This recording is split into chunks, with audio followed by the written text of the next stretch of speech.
Assalamu alaikum wa rahmatullahi wa barakatuhu. Welcome to another exciting series from the Sensual Womb Whispers, the podcast by the House of Sacred Space. I am your host, Rizana Shahjahan. Again, Assalamu alaikum wa rahmatullahi wa barakatuhu to everybody who's listening. And this is episode 1 of the series called Making Up a CEO. So let me just get right into it. This series was created by me to show women what it is, what it feels like to live the life of a CEO as a female. And because there are so many misconceptions, there are so many things that women don't understand, and there are so many things that I've understood that women, we're not even taught about it. So before we go into the episode further, let me make my dua. أعوذ بالله من الشيطان الرجيم بسم الله الرحمن الرحيم. I pray that this episode and this series is a beneficial one for you. And I pray that Allah subhanahu wa ta'ala blesses your time in listening to this, and Allah subhanahu wa ta'ala blesses my time in creating this episode and delivering it to you all. And I pray that this series will be an eye-opening series. And also I pray that this series brings you closer to Allah in many ways than one. Ameen, Ameen, Ya Rabbal Alameen.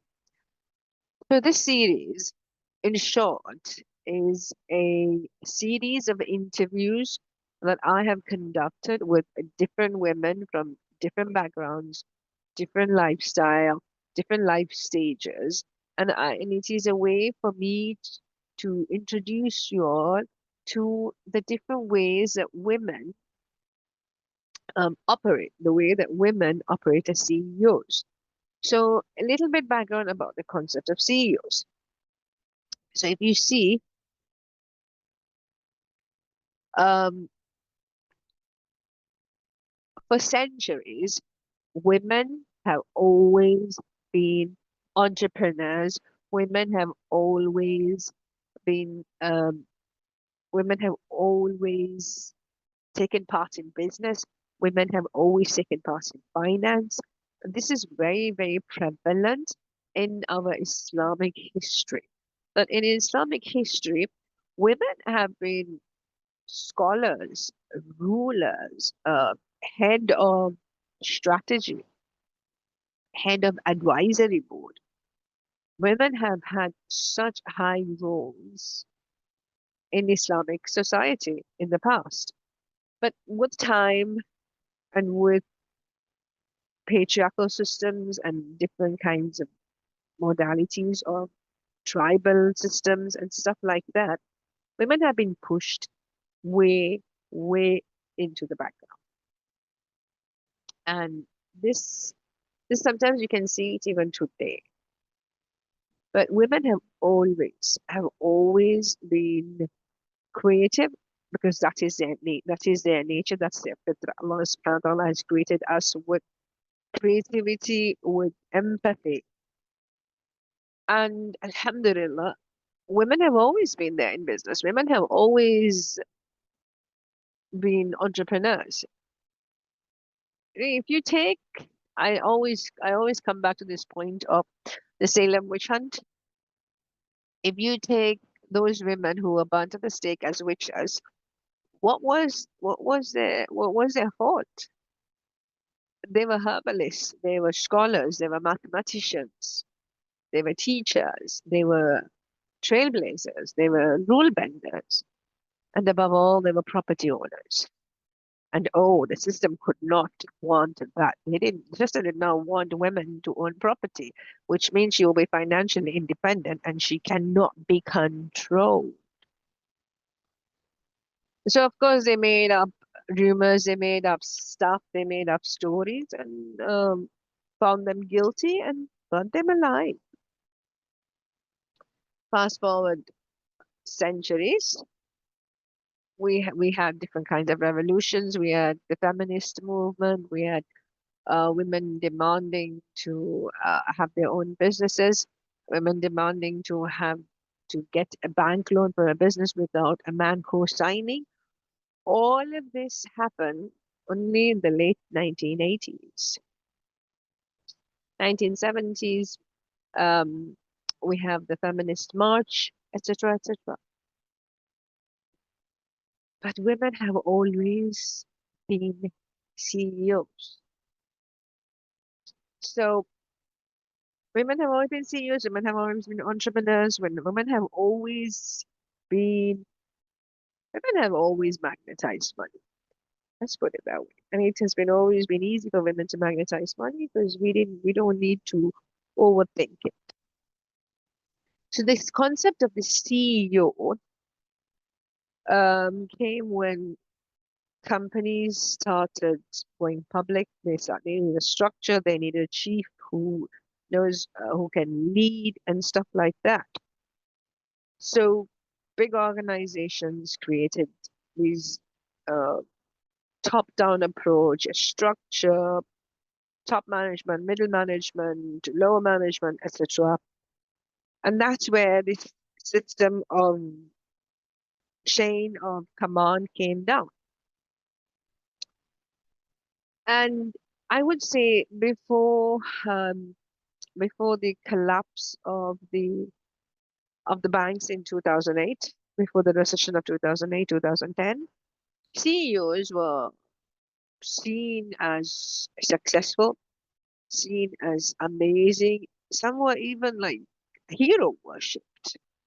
I kid you not. Some CEOs were hero worship because they were given, they got they got hefty bonuses. They were invited, they got exclusive invitations to different parties and dinners, and they were able to hobnob with the rich and wealthy, famous, and like, I mean, if you were a CEO, you were an instant you were an instant celebrity. That's how it was. That was pre-recession, pre-2008, 2010 recession. Then the collapse of the banks, the bailout by the governments, and everything came out. Like the public started seeing these CEOs as greedy, as bullies, as immoral, unethical, and they really didn't like them. So the word CEO was tainted.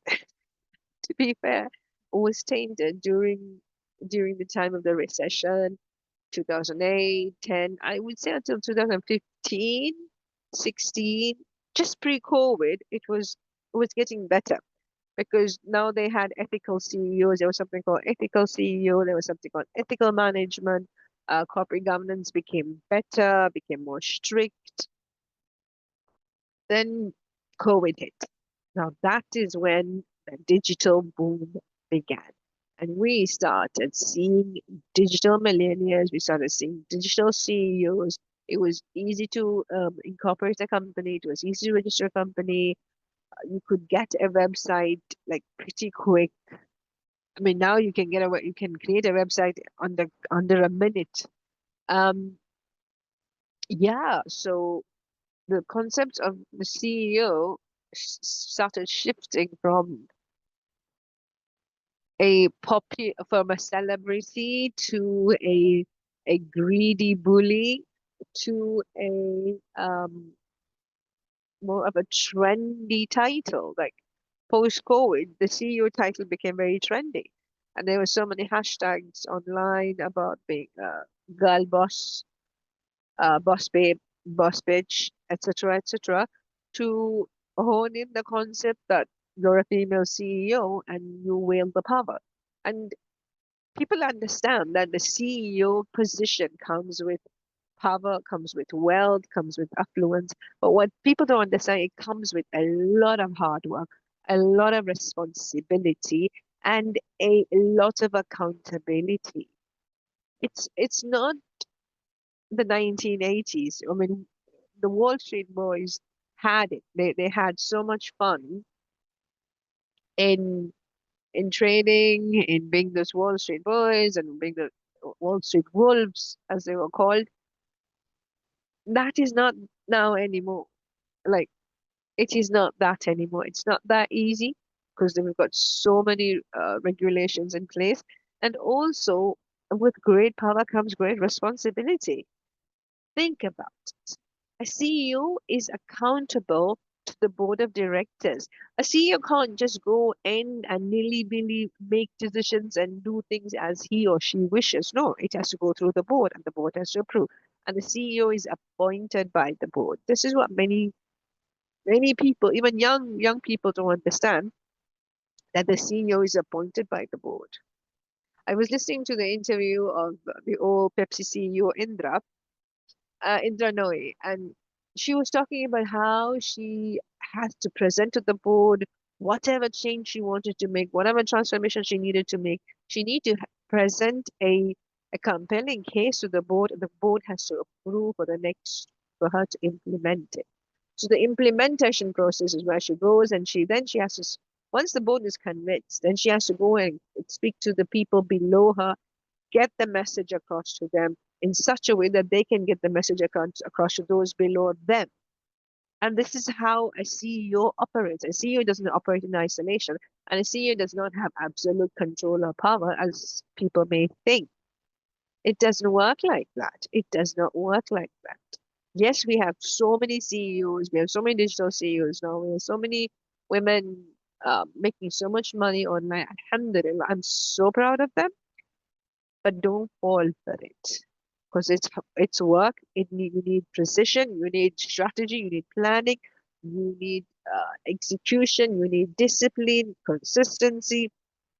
I, I see so many women who have started an Instagram page to make, I mean, to become, they call themselves CEOs, they start an Instagram page, they become the founder, they start a brand, and it doesn't go as they plan.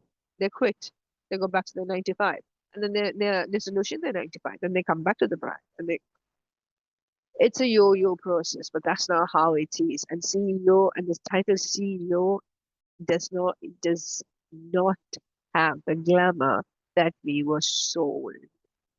I need you all to absorb that. The title of a CEO literally means that you have to wear a million hats at one time, and you need to be able to solve a million problems at the same time. Forget about your bonuses, forget about your checks, forget about your return on investments, etc., etc. Are you capable? Do you have the strength? Do you have the stamina? Do you have the discipline? Do you have the mindset to hold it? Do you have the mindset to go through it? That's what many women don't understand because they see some influencer on TikTok or Instagram saying like, "Oh, I made 10K from my Etsy account. You can do too. Oh, I made 20K from my Etsy, and these are the reasons. This is how I did it. This is how you can do it."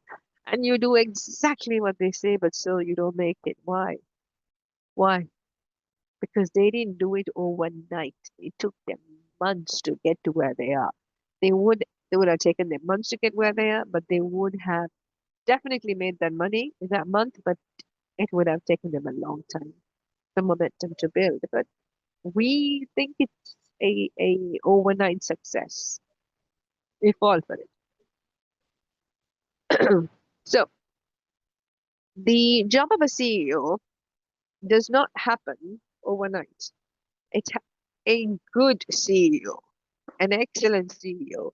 It's a transition. It's a climbing of the ladder by learning the ropes, by falling, by scraping, by hurting themselves, by learning, relearning, um, forgetting what they learned, learning new skills. It's a upward climb. It is not couple of leaps. It takes time. So when somebody becomes a CEO of a company, they become a CEO because most of the time, speak fair, there are some nepo babies out there who are CEOs.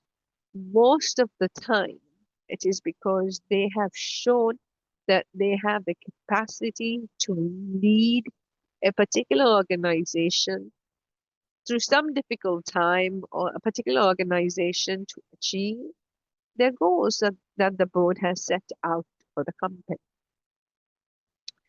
But we've been hoodwinked. A CEO is so glamorous. A CEO title is so amazing. It's so wonderful. You can just start an Instagram page and you can start an Etsy page and you can just make money clicking. It does not work like that. A CEO is somebody who knows everything from budgeting to what is. There are CEOs I know who have understanding of everything, that they know what time the mail delivery guy or girl enters the floor even. They're that meticulous. It's not micromanaging, but it's understanding your system. It's understanding your environment and your surrounding.